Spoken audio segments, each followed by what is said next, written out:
السلام علیکم ورحمۃ اللہ وبرکاتہ. ان الحمد للہ والصلاۃ والسلام علی رسول اللہ اما بعد.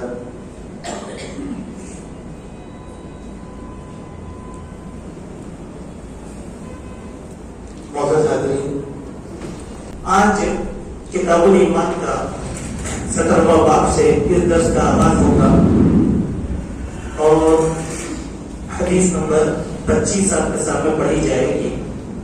یہ باب ہے باب فَإِن تَابُوا وَأَقَامُوا الصَّلَاةَ وَآتَوُا الزَّكَاةَ فَخَلُّوا سَبِيلَهُمْ. اس بات کا باب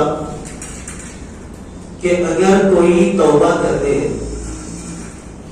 اور نمازوں کو قائم کرے اور زکات ادا کرے فَخَلُّوا سَبِيلَهُمْ، تو تم اس کا راستہ چھوڑ دو. پہلے یہ جو باب ذکر کیا گیا ہے اس کی تشریح کو ہم سمجھ جائیں گے. سب سے پہلے فَإِن تَابُوا تھا، اگرچہ وہ توبہ کر دے. تو اس باب سے یہ اس کتاب سے اس کا تعلق کیا ہے؟ فَإِن تَابُوا، توبہ دل کا عمل ہے، یہ ظاہری عمل نہیں ہے. توبہ انسان دل سے کرتا ہے، دل سے اللہ سے گفتگو کرتا ہے، تو یہ توبہ دل کا عمل ہو. دوسرا وَأَقَامُوا الصَّلَاةَ وَآتَوُا الزَّكَاةَ، یہ ظاہری عمل، یعنی آدمی نماز پڑھتا ہوا دکھائی دیتا، توبہ کرتا ہوا دکھائی نہیں دیتا، لیکن وہ توبہ کر رہا ہے دل سے، اور یہ ظاہری عمل ہے. کون سا؟ نماز ادا کرنا. وآتوا الزکات، یہ بھی ظاہری عمل ہے کہ چلو یہ بندہ زکات نکالتا. دوسری بات، یہاں ایک مالی عبادت کا تذکرہ کیا گیا اور ایک بدنی عبادت کا تذکرہ کیا گیا. نماز بدن کی عبادت ہے، اعضاء کے ذریعے سے ہم مظاہرہ کر رہے ہیں کہ ہم مسلمان ہیں، اور زکات نکال کر ہم مال خرچ کر کے یہ مظاہرہ کر رہے ہیں کہ ہم مومن ہیں. سبحان اللہ. تو اس حدیث کے ذریعے سے امام بخاری رحمۃ اللہ علیہ نے جو بات سمجھایا ہے وہ یہ کہ ظاہری طور پر بھی اگر کوئی اعمال مسلمان کرتا ہے تو وہ بھی ایمان کا اظہار ہے، اور باطنی طور پر بھی جو اعمال کرتا ہے وہ بھی اظہار ہے. کیوں؟ دوسرے جو گمراہ فرقے ہیں وہ کیا کرتے ہیں کہ یہ مسلمانوں کو ان کے چھوٹے چھوٹے گناہوں کی وجہ سے نکال کر ایمان سے باہر کر دیتے. چلو تم کافر ہو گئے، تم کافر ہو گئے، یا ان مسلمانوں کے تعلق سے بغض رکھتے ہیں، تکفیر کرتے ہیں. تو اس کے ذریعے سے امام بخاری نے سمجھایا ایک ظاہری ایمان ہے اور ایک باطنی ایمان ہے. آگے حدیث آئے گی تو ہم تشریح کریں گے. یہ دونوں بھی مومن ہونے کے ثبوت کے لیے بہت زیادہ ضروری ہے، ظاہری عبادت اور ایک باطنی عبادت. اس دن میں جو حدیث دلیل کے طور پر امام بخاری نے پیش کی ہے وہ اس طریقے سے ہے. عن ابن عمر ان رسول الله صلى الله عليه وسلم قال امرت ان اقاتل الناس حتى يشهدوا ان لا اله الا الله. حضرت عبداللہ ابن عمر رضی اللہ عنہ بیان فرماتے ہیں کہ رسول اللہ صلی اللہ علیہ وسلم نے ارشاد فرمایا امرت ان اقاتل الناس، مجھے اللہ تعالیٰ کی طرف سے اس بات کا حکم ملا ہے کہ میں لوگوں سے قتال کروں، جہاد کروں، جنگ کروں. کون سے لوگوں سے؟ حتی یشہدوا ان لا الہ الا اللہ، یہاں تک کہ وہ کلمہ طیبہ شہادتین لا الہ الا اللہ اور محمد رسول اللہ کا اقرار نہ کر لیں. اقاتل الناس، یہاں ایک بات سمجھنے کی وہ یہ ہے، بلا شبہ اسلام میں مد مقابل سے کفر کرنے کی اجازت دی گئی اور حکم دیا گیا، لیکن یہ جنگ دو طریقے کی ہوتی ہے. پہلی جنگ فیس ٹو فیس ہوتی ہے جس میں لڑائی جھگڑا قتل خون غارت گری ہوتی ہے. دوسری وہ جنگ ہوتی ہے جو گفتگو اور شرائط کے اوپر ختم ہو جاتی ہے. نہیں، مار پیٹ نہیں ہونی. اب خون کیوں بہانا، چلو یہ شرائط کا تو مانتا ہوں، تمہارے کو شرائط تو مانیں گے، ہم دونوں کا اتحاد ہو. جنگ کی ہے یہ دوسری قسم ہے. بعض جگہ اللہ کے نبی نے شرائط پر بھی اکتفا کیا. اس کے معنی کیا ہے؟ اس کے معنی یہ ہیں کہ اسلام جنگ کرنے میں، لڑائی کرنے میں اقدام نہیں کرتا، بلکہ اسلام کے جنگ کرنے میں ایک شرط یہ پائی جاتی ہے کہ وہ کائنات کے اندر امن قائم کرنا چاہتا ہے، اور وہ امن کلمہ طیبہ لا الہ الا اللہ محمد رسول اللہ کے اقرار کے ذریعے سے ہوگا. اسی لیے کیا کہا، جنگ خالی مار پیٹنے کا نام جنگ نہیں ہوتا. کیا ہے؟ لوگ گواہی دینا کہ اللہ ایک ہے، محمد صلی اللہ علیہ وسلم اللہ کے رسول ہے. اس بنیاد کے لیے جمعی جنگ کا حکم دیا گیا ہے، ورنہ کوئی دوسری بات اور نہیں تھی. اس کے بعد وَيُقِيمُ الصَّلَاةَ وَيُؤْتُوا الزَّكَاةَ، نماز کو قائم کریں اور زکات ادا کریں. فَإِذَا فَعَلُوا ذَلِكَ عَصَمُوا مِنِّي دِمَاءَهُمْ وَأَمْوَالَهُم، اور جب وہ اس طریقے کا کام کریں گے، اس بات کا اقرار کر لیں گے کلمہ طیبہ کا، پھر ترنت نماز قائم کریں گے اور مالی زکات ادا کرنا شروع کریں گے، تو ان کا خون اور ان کا مال مجھ سے محفوظ ہے. الا بحق الاسلام، مگر اسلام کے حق کے ساتھ. وحسابهم علی اللہ، اور ان کا معاملہ اللہ تبارک و تعالیٰ کے حوالے ہے. اس کے معنی کیا ہے؟ سمجھے، بڑی بنیادی چیز ہے. جنگ کس سے نہیں کی جائے گی؟ جو کلمہ طیبہ پڑھتے ہیں اور نماز ادا کرتے ہیں، زکات ادا کرتے ہیں، ان کے اوپر تلوار نہیں اٹھائی جائے گی. اس کے معنی یہ نہیں ہے کہ کوئی انسان اگر اسلام قبول کر لے وہ حدود اسلام کا خیال نہیں کرتا، بلکہ گناہ اور کبائر اختیار کرتا ہے، تو کیا اس کو سزا نہیں دی جائے گی؟ وہ اس سے غلط ہے. مثال کے طور پہ ایک انسان مسلمان ہوتا ہوا کسی کو قتل کر دیا، تو کیا اسلام لانے کی وجہ سے اس کا خون بہا معاف کر دیا جائے گا؟ ایک انسان زنا کر دیا، تو کیا وہ اسلام لانے کی وجہ سے اس کو 7 سال یا دورہ نہیں مارے جائیں گے؟ ایک آدمی مسلمان ہوتا ہے وہ شراب پی لیا، تو کیا اس پر حد جاری نہیں کی جائے گی؟ ہاں، یہ جو حد جاری کی جائے گی وہ اس ایمان سے علیحدہ ہے. مسلمان ہونے کے ناطے یہ تعزیرات اسلامی ہیں. ارے میں مسلمان ہوں تو یہ 12 خون معاف نہیں ہے تم کو. حدود اسلام میں برابر حد جاری کی جائے گی، لیکن کسی مسلمان پر ناحق تلوار نہیں نکالی جائے. ایک بات. دوسرا، دعوت دین اور تبلیغ کا ایک مقصد ہے. وہ مقصد کیا ہے؟ کہ صرف انسان کو زبانی کلمہ پڑھ کر چھوڑ دینا نہیں ہے، بلکہ انسان کو کلمہ پڑھانے کے بعد نماز کی تربیت دینا ہے اور زکات کی تربیت اس کو دینا ہے، پھر توحید کیا ہے اس کو سمجھانا ہے. سبحان اللہ. یہ اللہ کے نبی صلی اللہ علیہ وسلم کا ایک تربیتی نظام ہے جس کو اللہ کے نبی صلی اللہ علیہ وسلم نے ہم سے واضح فرمایا. تو اس میں کیا ہے؟ کوئی آدمی غیر مسلم کافر ہے، اگر اس نے توبہ کر لیا، چاہے وہ اپنی جان بچانے کے لیے ہی صحیح، اگر اس نے توبہ کر لیا تو اس کو بھی تلوار نہیں اٹھائی جائے گی. ایسی کچھ احادیث ہم کو ملتی ہیں. جیسے حضرت اسامہ کی ایک حدیث میں آتا ہے کہ حضرت اسامہ نے ایک دشمن ان کے سامنے آ گیا تو دشمن کو پیچھا کر کے حضرت اسامہ کیا کر دیے؟ قتل کر دیے. پیچھے سے تلوار روک دیے اور اللہ کے نبی کے سامنے اندر کہا کہ رسول اللہ میں نے فلاں دشمن اسلام کا خاتمہ کر دیا، تو لیکن وہ بھاگتا بھاگتا کلمہ پڑھ رہا تھا. تو اللہ کے نبی نے مارا کیوں؟ کہا کہ وہ جان بچانے کے لیے کلمہ پڑھا. تو آپ نے کیا فرمایا؟ کیا تم نے اس کا دل چیر کر دیتا ہے؟ مانے کیا ہے؟ جو انسان کلمہ پڑھ لیا اس کا ہتھیار، ہاں اب اس کا جو ہے ظاہری مسلمان ہونا یا باطنی ہونا یہ اللہ جانتا ہے. اب وہ ظاہری مسلمان ہے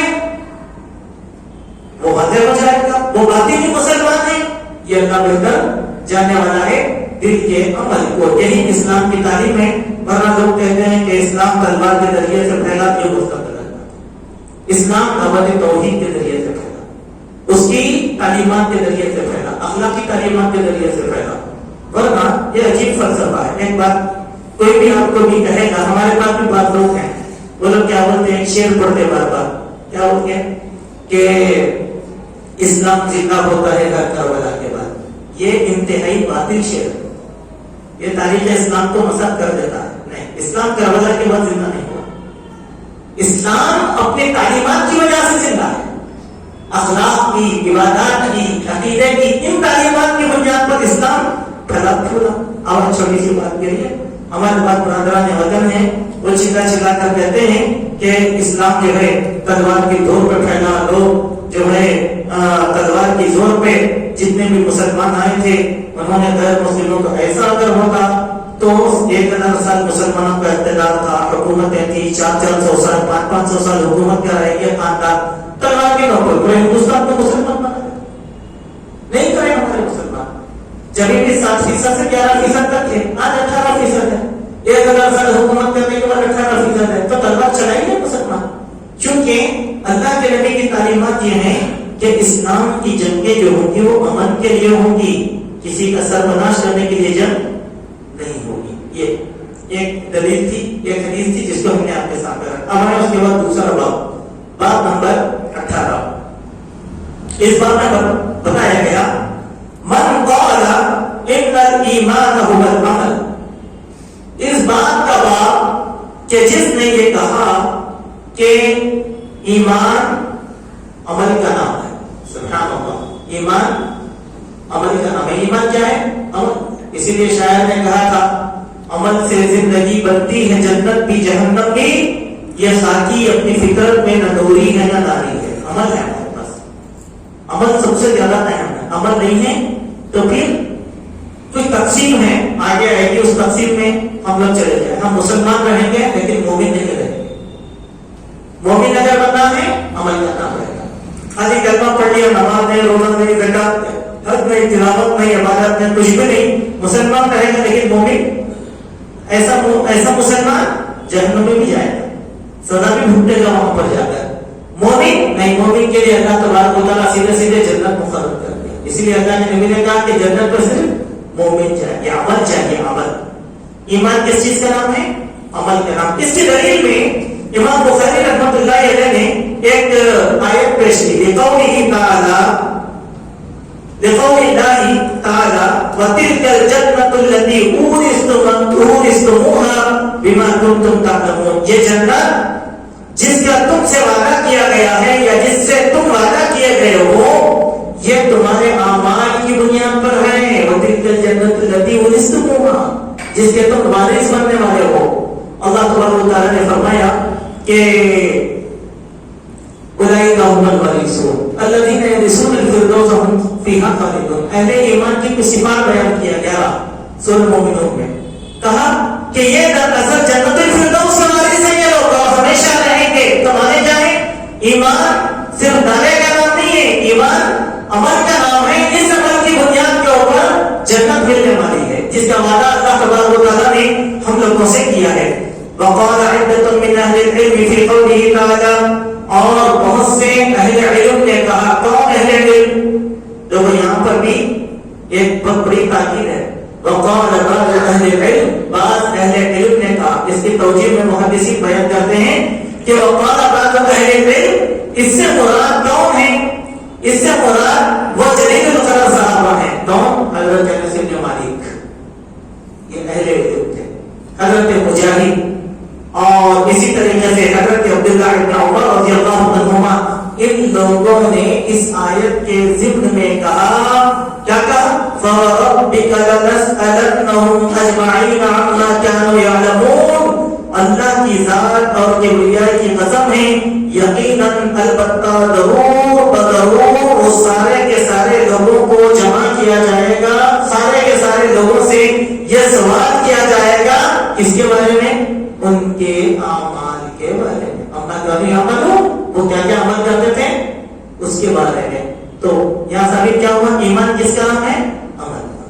ایمان عمل کا نام ہے کیونکہ اللہ تعالیٰ عمل. آپ مشہور حدیثیں بار بار علماء سے سنے، قیامت کے دن 5 چیزوں کے بارے میں سوال کیا جائے گا.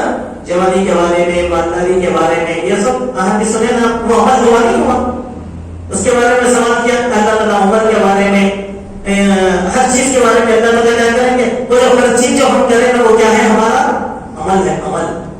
عمل چاہیے ہم لوگ کو. اسی لیے ہم زبانی مسلمان نہ بنے جب یہ زبانی مسلمانوں میں منافق بھی ہوتا ہے، فاجر بھی ہوتا ہے، فاسق بھی ہوتا ہے، لیکن عملی مسلمان میں صرف مومن ہوتا ہے.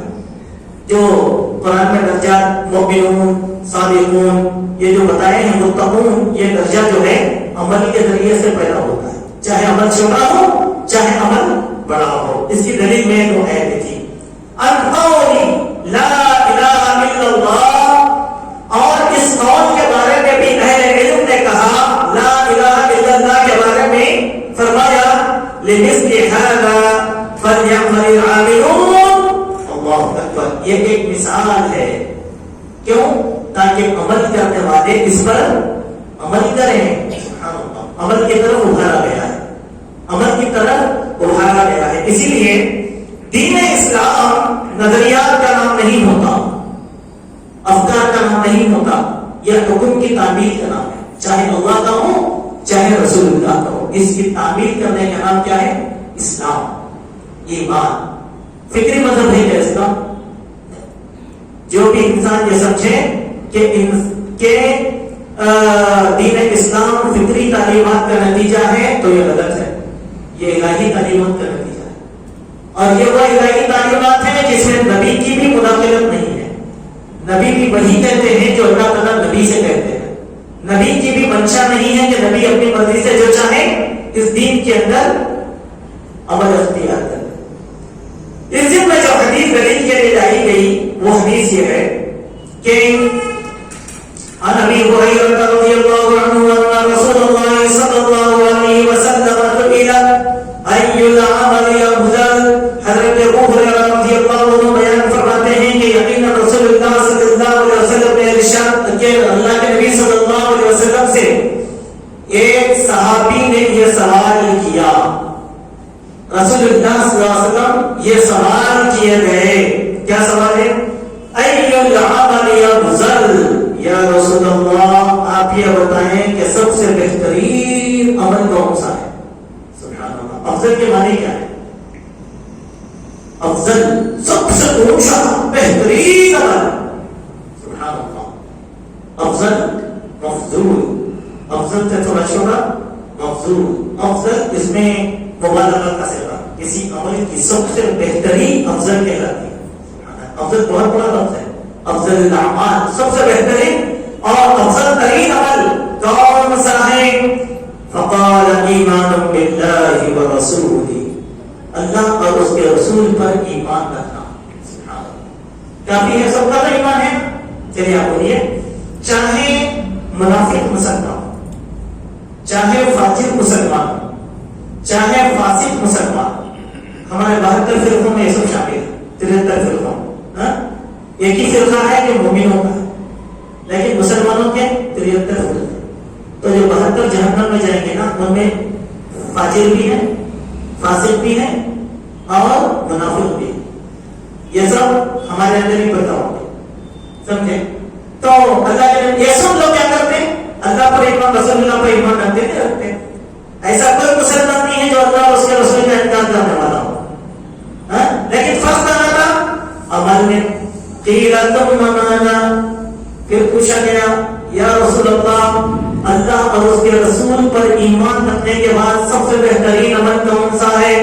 تو آپ نے فرمایا الجہاد فی سبیل اللہ، اللہ کے راہ میں جہاد کرنا. بہت بڑی بات ہے. اللہ کے راہ میں افضل الاعمال. ٹھیک ہے، عمل سے تعلق ہے، جہاد کا نہیں ہے، دل سے نہیں ہے تعلق اس کا کہاں سے ہے؟ عمل سے تعلق ہے. اب اگر مجاہد فی سبیل اللہ میدان میں جا کے تلوار لے کے بیٹھ کر بہت سے باتوں نہیں کرتا، کیا مطلب میں جہاد کی حالت نہیں، وہ شہ سوار ہو کر اللہ کے دشمنوں کی تلاش میں نکل جاتا ہے. الجہاد فی سبیل اللہ. قیل ثم ماذا، پھر پوچھا گیا کہ یا رسول اللہ پھر کون سا عمل افضل ہے؟ آپ نے فرمایا حج مبرور، اللہ قبول کرنے والا حج. ایسا حج جس کو اللہ تعالیٰ قبول کرے، حج مبرور. یہ سمجھنے کی بات ہے. سمجھنے اور سمجھانے کی بات یہ ہے کہ حج بھی عمل سے تعلق رکھتا، جہاد بھی عمل سے تعلق رکھتا، ایمان دل سے تعلق رکھتا. سبحان اللہ، یہ ہے ایمان. یہاں دل میں ایمان ہے اللہ اور اس کے رسول پر، اسی لیے آدمی نماز کے لیے بھی آتا، آدمی مجبور ہو کر روزے بھی رکھ لیتا. یہ سب کیا کس چیز کا مظاہرہ ہے؟ اندر سے ایمان ابھارا عمل کرنے کے واسطے. تو یہ کیا ہو گیا؟ پکا مطلب افضل اعمال. اس کے ذریعے سے یہ بات سمجھائی گئی کہ ایمان صرف زبانی گفتگو کا نام نہیں ہے بلکہ ایمان عمل کا نام ہے. اس کے بعد ایک اور حدیث آئی. اس حدیث میں بہت سی سمجھنے کی باتیں ہیں. ہم یہاں پر ان باتوں کو قدرے قدرے اور ٹکڑے ٹکڑے کر کر آپ کے سامنے سمجھانے کی کوشش کریں گے. باب نمبر 19. باب اذا لم يكن الاسلام على الحقیقہ. کوئی آدمی حقیقت اسلام پر نہ ہو، یعنی سچے اسلام پر کوئی آدمی نہ ہو. اب کیا ایسے بھی ہو سکتا ہے کوئی آدمی سچے اسلام پر نہیں ہے؟ ہاں ہے. وہ کیا ہے؟ زبانی مسلمان. وہ آگے کیا بولا؟ میں مسلمان ہوں. کیا بولا؟ میں مسلمان ہوں. اس کا اسلام ظاہر نہیں ہو رہا ہے. تو ایسے کا کیا حکم ہے کہ اس کے ایمان کی تصدیق کیسے کی جائے گی؟ اس کو یہاں پر سمجھایا گیا. وَكَانَ عَلَى الْإِسْلَامِ أَوِ الْخَوْفِ مِنَ الْقَتْلِ. یا کوئی انسان اپنے اسلام کا اظہار خوف کے مارے یا موت کے ڈر سے کر لیتا ہے کہ میں مسلمان. ہم کو معلوم نہیں ہے بھائی، وہ نہیں کہا کہ اس کو ڈر ہے میں مر جاؤں گا. ایسی شہانہ قرآن میں ایک واقعہ بھی نقل ہے. ایک چرواہا ایک مسلمانوں کا لشکر جا رہا تھا، تو ایک چرواہا مسلمانوں کی جماعت کو دیکھ کے کیا بولا؟ سلام کر دیا. سلام کرتے ہی صحابہ بولے کہ میں جان بچانے کے لیے سلام کر رہا ہوں. سمجھے؟ تو اللہ تعالیٰ آیت نازل فرمائے. تم کو کیا معلوم کیوں میں جان بچانے کر رہا ہوں؟ یہ حدیث کیوں چھپا وہ مسلمان ہوتا؟ آپ کو سلام کرنے کی دلیل یہ ہے کہ وہ مسلمان ہے کیا نہیں؟ تو ہم ایک ایسے گاؤں میں قریب، اب یہ حدیث کو آپ سمجھنا چاہتے ہیں تو بعض علاقے بتاتا ہوں. وہاں جانے کے بعد آپ کو سمجھ میں نہیں آتا کہ مسلمان کون ہے غیر مسلم کون ہے. ہمارے ملک میں ایسے علاقے ہیں. مثال کے طور پر آدی واسیوں میں بھی مسلمان ہیں، کمزور طبقات میں بھی مسلمان ہیں، لیکن جب آپ پہاڑی علاقوں میں چلے جائیں گے ان میں تمیز نہیں کر سکتے. بڑی بات کیا ہے؟ کیرلا کو چلے جائیے آپ. کیرلا یا تمل ناڈو کے کچھ اصلی تملینس ہے، ان کے علاقوں میں چلے جائیے، آپ پہچان ہی نہیں سکتے کہ مسلمان کو نہ غیر مسلم کو. چونکہ سب کا چہرہ ایک، سب کا لباس ہے، سب لوگوں کی زبان ہے. اب وہاں کیسے پہچانیں گے کہ مسلمان کون ہے؟ تو اسی چیز کو یہاں پر سمجھایا گیا. لیکن ایک آدمی ہے وہ ڈر کے مارے کیا کرتا ہے؟ اسلام قبول کر لیتا ہے. لِقَوْلِهِ تَعَالَى. دلیل کیا ہے؟ قرآن کی ہے جس میں فرمایا گیا قَالَ آمَنَّا قُلْ لَمْ تُؤْمِنُوا وَلَكِنْ قُولُوا أَسْلَمْنَا. بعد بدل لوگوں نے احسان جتاتے ہوئے رسول اللہ سے کہہ دیا کہ ہم ایمان لے کر آئے ہیں. قَالَ آمَنَّا. ان بدلوں نے کہا کہ ہم ایمان لے کر آئے ہیں. قُلْ لَمْ تُؤْمِنُوا. اے نبی آپ ان سے کہہ دیجئے کہ تمہارے ایمان کو بطور احسان کے ہم پر پیش مت کرو. وَلَكِنْ قُولُوا أَسْلَمْنَا. تم تب تک ایمان نہیں لائے تم یہ بولو کہ ہم مسلمان ہو گئے. سبحان اللہ، کتنی بڑی بات ہے مسلمان میں اور مومن میں.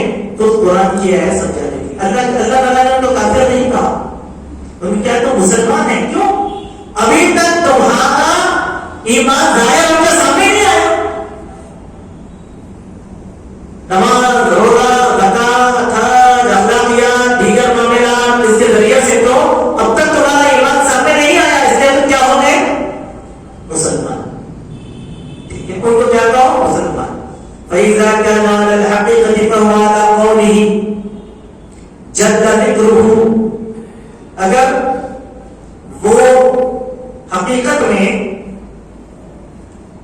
مومن ہوتے تو اللہ تعالیٰ کا یہ حکم ان کے اوپر آتا کہ یقیناً دین اللہ کے پاس کیا ہے؟ اسلام. دین اللہ کے پاس کیا ہے؟ اسلام ہے. اور اسلام کس کا نام ہے؟ ایمان کا نام. اسلام ایمان کا نام ہے. آدمی مسلمان کیسے ہوتا ہے؟ آدمی مسلمان کیسے ہوگا؟ لا الہ الا اللہ محمد رسول، مسلمان ہو گیا، شک نہیں ہے اس کے اوپر، آپ مسلمان ہیں. لیکن مومن ہیں یہ نہیں معلوم. اگر مومن ہے تو کیا ہے؟ اذان سنتے نماز پڑھ جاتے، رمضان آ گیا تو روزے رکھ لیتے، مال آ گیا تو اللہ کے راہ میں دے دیتے، تو ظاہری عمل کر کے ثابت کرتے کہ میں مسلمان ہوں. اس بات کی تفہیم میں یہی بات کہی گئی کہ بنو اسد کے کچھ لوگ مدینے میں اللہ کے نبی صلی اللہ علیہ وسلم کے سامنے آ کر اپنے اسلام کا اظہار کیا احسان کے طور پر، تو اللہ تبارک و تعالیٰ نے یہ آیتیں نازل فرمائی کیونکہ ایک آدمی کے متعلق حضرت سعد بن ابی وقاص رضی اللہ عنہ نے سختی کے ساتھ قسم کھا کر کہا تھا کہ یہ مسلمان ہے، یہ مومن ہے. تو اللہ کے نبی صلی اللہ علیہ وسلم نے حضرت سعد رضی اللہ عنہ کی تنبیہ فرمائی اور کچھ چیزیں حضرت سعد رضی اللہ عنہ کے سامنے پیش. تو اب یہاں پر دو باتیں سمجھنا ہے. ایک ہے شرعی ایمان جس کا تعلق دل سے ہے اور اس کے اوپر انسان عمل کرتا ہے. دوسرا اسلام وہ ہے جو دکھانے کا ہے، نمائش کا ہے، جس کے دل میں ابھی تک توحید نہیں ہے لیکن وہ اپنے آپ کو کیا کہتا ہے؟ آسان سی مثال، چھوٹی سی مثال اس کو سمجھنے کے واسطے. ایک طرف عملی مسلمان ہے ہمارے پاس، ہمارے ملک کی سیاست میں عملی مسلمان، ان کو دیکھ کے عملیہ مسلمان کیوں نماز کے بھی کرتے ہیں؟ بس سیاسی مسلمان ہے دیکھیے ہمارے پاس، ان کو فرقہ پرست پیش کرتے ہیں، انہوں بھی مسلمان ہیں لیکن ان کا اسلام نے معلوم، اسلام پہ گفتگو نے معلوم کی. اچھا ہمارے پڑوسی ملک کے ویڈیو ہوتا ہے ہمارے پاس، آپ لوگ وہاں کی اپیز وغیرہ کو نہیں اسلامش نے معلوم کچھ نہیں، سورہ فاتحہ نے معلوم، سورہ اخلاص نے معلوم، درود شریف نے معلوم، لیکن مسلمان ہے. یہ نمائشی مسلمان، یہ ایک ہوتا ہے نمائشی مسلمان اور ایک ہوتا ہے شرعی مسلمان. تو ہم کو شرعی مسلمان اسی لیے بننا ہے تاکہ جنت مل جائے اور جہنم سے دور ہو. اب جہنم میں جو داخل ہوگا وہ نمائشی مسلمان رہے گا، ہم اس کو کافر نہیں بنیں گے. اسی لیے اللہ کے پیارے نبی صلی اللہ علیہ وسلم نے کسی کو کافر کہنے سے منع فرمایا. دیکھیے آج ہم لوگوں کی جہالت ہے کہ ہم لوگ فرقہ پرستی میں مبتلا ہو کر بعض لوگوں کو اسلام سے بھی خارج کر دیتے، سختی بھی برتتے. ان کے نہیں، مسلمانوں کے 73 فرقوں میں سے ہم کسی کو بھی کافر بھی نہیں بولیں گے، منافق بھی نہیں بولیں گے. ہاں یہ بولیں گے بھائی یہ عادتیں مت کرو چونکہ یہ عادتیں کافروں جیسی، یہ کام مت کرو چونکہ یہ کام منافقوں جیسے ہے. ہو سکتا ہے کہ پر ہم منافق دیے جائیں گے جس کے آپ کو اتنے کیوں؟ اللہ کے نبی نے اسی انسان کو کافر کہا جس کے بارے میں اللہ نے خبر دی کہ یہ کافر ہے. اللہ کے نبی نے اسی انسان کو منافق کہا جس کے بارے میں اللہ نے خبر دی کہ یہ منافق ہے. سبحان اللہ. اسی لیے جتنے مسلمان ہیں وہ سب مسلمان ہیں لیکن مومن نہیں ہو سکتے. ایمان والوں کی کیفیت ایک الگ بیان کی گئی ہے. تو اس حدیث کو اس بات کو سمجھانے کے لیے ایک حدیث امام بخاری رحمہ اللہ نے بیان فرمایا. حدیث اس طریقے سے ہے کہ سعد بن ابی وقاص رضی اللہ عنہ ان رسول اللہ صلی اللہ علیہ وسلم اعطى رهطا وسعد جالس. ایک مرتبہ کی بات ہے، حضرت سعد بن ابی وقاص بیان فرماتے ہیں کہ رسول اللہ صلی اللہ علیہ وسلم نے کے پاس چند لوگ آئے تو آپ صلی اللہ علیہ وسلم نے ان چند لوگوں کو کچھ مال عطا کر دیا اور ساتھ وہاں پر بیٹھے ہوئے تھے، آپ دیکھ رہے تھے. راحت کے معنی کیا ہے؟ راحت کے معنی یہ ہے کہ 3 سے لے کر 10 تک کے افراد کے لیے یہ لفظ استعمال کیا جاتا. وہ 3 آدمی بھی ہو سکتے، 4 بھی ہو سکتے، 5 بھی ہو سکتے، 9 بھی ہو سکتے، 10 بھی ہو سکتے. تو اتنی جماعت جب اللہ کے نبی کے پاس کچھ دینے کے لیے گئی تو اللہ کے نبی نے کیا کیا؟ ان لوگوں کو کچھ نہ کچھ مال دے دیا اور ساتھ وہاں پر بیٹھے ہوئے تھے. فقال رسول اللہ صلی اللہ علیہ وسلم رجلا هو اعجبهم، یہ رہی کہ وہیں پر ایک ایسا آدمی بھی تھا جس کو رسول اللہ صلی اللہ علیہ وسلم نے چھوڑ دیا، اس آدمی کو کچھ بھی نہیں دیا، حالانکہ وہ تمام لوگوں میں مجھے بہت زیادہ پسندیدہ تھا. 10 تھے تو 9 کو دیا، ایک کو اللہ کے نبی نے نہیں دیا. حالانکہ ساتھ وہ آدمی کو بہت پسند کرتے تھے، ان کو امید تھی کہ اس کو بھی اللہ کے نبی دے، لیکن اللہ کے نبی نے اس آدمی کو نہیں دیا. فقلت یا رسول اللہ ما لك عن فلان فوالذی انی لا اراه مؤمنا. ساتھ نے کہا کہ یا رسول اللہ صلی اللہ علیہ وسلم آپ نے فلاں آدمی کو کچھ بھی کیوں نہیں دیا؟ اس لیے کہ میں اس کو مومن سمجھتا ہوں.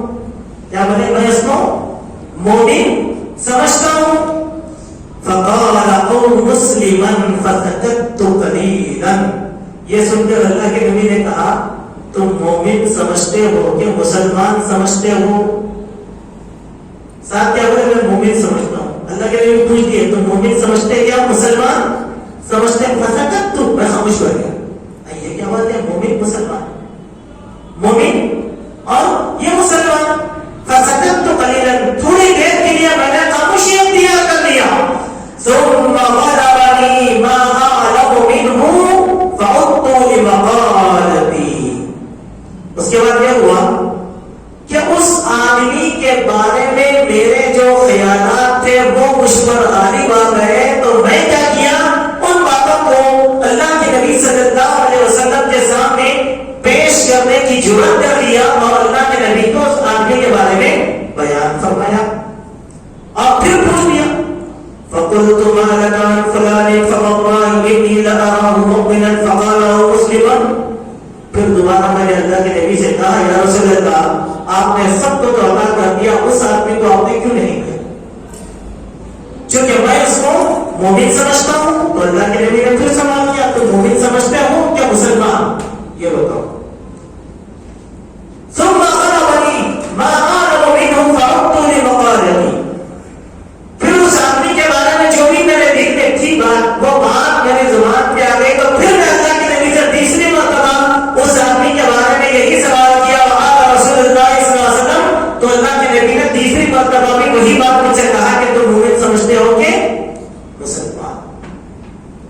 ثم قال یا سعد. کچھ دیر کے بعد اللہ کے نبی صلی اللہ علیہ وسلم نے فرمایا اے سعد انی لا اعطي الرد وغيره احب الي منه خشيه ان يكبه الله في النار. سبحان اللہ. اب اللہ کے پیارے نبی صلی اللہ علیہ وسلم نے سعد رضی اللہ عنہ سے فرمایا کہ دیکھو سعد، میں ایک شخص کو کچھ دیتا ہوں حالانکہ دوسرا شخص مجھے اس سے زیادہ معلوم ہوتا ہے. یہ اس اندیشے کے پیش نظر کہ کہیں ایسا نہ ہو وہ اپنے ایمان کی کمزوری کی وجہ سے مرتد نہ ہو جائے، اسی لیے اس کے ایمان کو مستحکم کرنے یا اس کے اسلام کو مستحکم کرنے کے لیے میں بھی دے دیتا ہوں. وہ آدمی مومن نہیں تھا، مگر یہ جو دن کو اللہ کے نبی دے رہے تھے ان کا ایمان کیا تھا؟ کچا تھا. تو اللہ کے نبی ان لوگوں کو دے رہے تھے. اب یہاں ایک بات ہم کو معلوم اس بات دے گئے، دو باتیں معلوم. پہلی بات، ایک ہوتا ہے ایمان جس کا تعلق دل سے، ایک ہوتا ہے مسلمان جس کا تعلق ہوتا ہے ظاہر سے. سمجھے؟ ہم نے کہا ہر انسان مسلمان ہے، لیکن ہم نے کہا ہر انسان مومن نہیں ہو سکتا. ہمیں مومن بننے کی کوشش کرنا ہے، یہی عمل صالح ہم کو مومن بناتا ہے. دوسری بات یہ ہے کہ اس واقعے میں جو باتیں بیان کی گئی ہیں وہ یہ ہے کہ جس کے اندرونی حالات کا علم نہ ہو اسے مسلمان کہہ سکتے ہیں، کیونکہ اسلام کا تعلق ظاہری اعمال سے بھی ہے، اور لیکن اسے مومن نہیں کہا جائے گا کیونکہ یہ باطن کا معاملہ ہے جو اللہ جانے. دوسری بات، مسلمان کے دو احکام کا احوال ہیں، ایک کا تعلق باطن سے ہے، دوسرے کا تعلق ظاہر سے ہے. ظاہر دنیاوی معاملات میں فائدہ مند ہوگا، لیکن باطن آخرت کے معاملات کے اندر فائدہ مند ہوگا. تیسری بات، اس واقعے سے یہ معلوم ہوا کہ چھوٹے چھوٹے لوگوں کو بڑوں سے سوال کرنے کی دین اسلام میں اجازت ہے، لیکن ادب کے دائرے میں انسان جا کر بڑوں سے سوال کرے، اور بڑوں کی ذمہ داری یہ ہے کہ چھوٹوں کو اس وقت تک جواب دیں جب تک کہ ان کو تشفی نہ ہو جائے. سمجھ گئے؟ چوتھی بات اس واقعے سے معلوم ہے کہ استاد سے سوال کرنے کا مکمل حق طالب علم کو حاصل ہے. استاد کی ذمہ داری ہے کہ طالب علم کا پورا سوال سنے اور اطمینان کے ساتھ اس کو جواب دے. ایسا نہیں ہنر بند کرے، دیکھ کیا سوال ہے تمہارا، کتنے بار سمجھنا بد دماغ ہے کیا؟ ایسی بات ہے. اللہ کے نبی حضرت سعد کا سوال 3 بار سنے، جواب کتنے بار دیے؟ 1 بار. جواب 1 بار. تشفی کے ساتھ تو اچھا یہ علت ہے کیا؟ 5ویں بات یہ معلوم ہوتی ہے جو کوئی بھی ایمان لاتے ہیں ان لوگوں کے ساتھ مہربانی کرنا، نوازش کرنا، یہ ہم سب کے لیے بہت ضروری ہے. ان کے ساتھ نوازش کرنا یہ بھی ایمان کی نشانی ہے. ایک آخری حدیث ہے جو مختصر حدیث ہے، اس کو میں آپ کے سامنے رکھ دیتا ہوں تاکہ ہمارا اب تک کا جو پورشن تھا وہ مکمل ہو سکے. وہ کیا ہے؟ باب افشاء السلام من الایمان من الاسلام. سلام کو پھیلانا، سلام کی تبلیغ کرنا یہ بھی ایمان میں سے ہے. سلام کا وقت کافی طویل ہے. اس کے معنی کیا ہے؟ ہر مسلمان کو سلام کرنا چاہیے، چاہے تم جانو چاہے تم نہ جانو، معلوم ہے کہ مسلمان ہے. ایک دوسری بات، بعض صحابہ پہلاؤں میں نکل جاتے تھے لوگوں کو سلام کی تبلیغ کرنے کے واسطے. بعض صحابہ یا السلام علیکم خیریت، کیسے مشتاق ہے ادھر کیسے اسماعیل السلام علیکم خیریت، ماشاءاللہ ان سے سلام کرے. کیوں؟ یہ بھی تبلیغ کا حصہ تھا، تجدید ایمان کا حصہ تھا، اور ایمان کو مضبوط کرنے کا یہ بھی ایک حصہ تھا. نمبر 1 اسی لیے کہا وقال عمار ثلاث من جمعوا لقد جمع الایمان. حضرت عمار بن یاسر رضی اللہ عنہ کی اقوال ذخیر میں سے ایک قول یہ ہے کہ 3 چیزیں جس آدمی میں جمع ہو جائیں گی تو اس کے پاس ایمان جمع ہو جائے گا. پہلی الانصاف بالنفس، اپنی ذات کے ساتھ انصاف کرنا. سبحان اللہ، اپنی ذات کے ساتھ انصاف کرنا. وبذل السلام للعالم، یہ کائنات کے لوگوں کو سلام سکھانا، سلام کی تبلیغ کرنا، سلام کی اشاعت کرنا. والانفاق من الاقتار، تنگدستی کے زمانے میں اللہ کے راہ میں خرچ کرنا. حضرت ہمارے ابن یاسر کہتے ہیں یہ 3 چیزیں جس کا نہ گئی اس کے پاس کیا ہو گیا؟ ایمان جمع ہو جاتا ہے. دلیل میں امام بخاری رحمہ اللہ جو حدیث لاتے ہیں وہ یہ ہے کہ عبداللہ بن عمر ان رجلا سأل رسول اللہ صلی اللہ علیہ وسلم ای الاسلام خیر قال تطيق الطعام وتقرئ السلام على من عرفت ومن لم تعرف. کہ ایک آدمی اللہ کے نبی صلی اللہ علیہ وسلم کی خدمت میں حاضر ہوا اور کہنے لگا سب سے بہترین بھلائی والا اسلام کون سا ہے؟ قال آپ نے فرمایا لوگوں کو کھانا کھلانا، سلام کو ہر اس آدمی پر عام کرنا جس کو تم جانتے ہو جس کو تم نہ جانتے ہو. اس کے ذریعے سے امام بخاری کیا سمجھاتے ہیں، یا امام بخاری نے عمار بن یاسر کا جو قول پیش کیا اس کا معنی کیا ہے؟ اس کے معنی یہ ہے تم بڑی بڑی چیزیں ہی اسلام مت سمجھو، ایمان مت سمجھو، چھوٹی چھوٹی باتیں بھی تمہارے ایمان کی دلیل ہے. اظہار ظاہری، اب آپ سلام کرتے پھر رہے سب کو کھانا کھلانے پھر رہے، سبحان اللہ، یہ آپ کے مومن ہونے کی دلیل ہوئی کہ نہیں؟ یہ مومن ہونے کی دلیل نہیں. اسی بات کو اللہ کے پیارے نبی صلی اللہ علیہ وسلم نے ہمارے سامنے پیش کیا. ٹھیک ہے، یہاں پر 3 باتیں کہی گئی، اس کو سمجھنا ہے. جو آدمی اپنی ذات کے ساتھ انصاف کرتا ہے وہ اپنے مالک اور آقا کے ساتھ انصاف کرے گا. کائنات کے جو حقوق اس کے اوپر رکھے گئے ہیں ان حقوق کو برابر ادا کرے گا چونکہ وہ آدمی اپنی ذات کے ساتھ انصاف کرتا ہے. دوسری بات ہمارے ابن یاسر کے قول سے بات کی گئی، سلام سب سے بہترین ذریعہ ہے اور اسلام کی جو بہتر تعلیمات ہیں، ساری بہتر تعلیمات ہیں، اس کو پھیلانا ایک ایمان والے کی ذمہ داری ہے.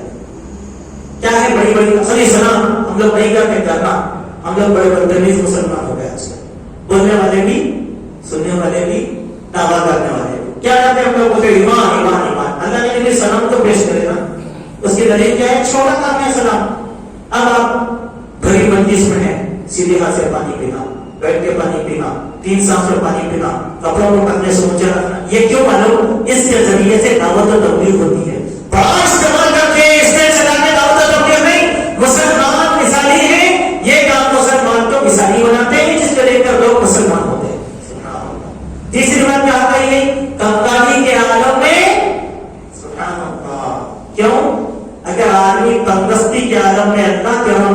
کرے گا تو فقر و فاقہ کشی کا ڈر اس کو کبھی نہیں ستائے گا. اس کے اندر ہمت رہے گی, حوصلہ رہے گا دوسروں کو عطا کرنے کا, دوسروں کو دینے کے بارے میں. یہ اوصاف حضرات صحابہ رضوان اللہ علیہم اجمعین کے تھے. الحمدللہ آج 20واں باب آپ کے سامنے مکمل ہوا.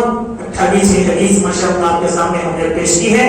اللہ تبارک و تعالی ہم سب کو حسن عمل کی توفیق عطا فرمائے.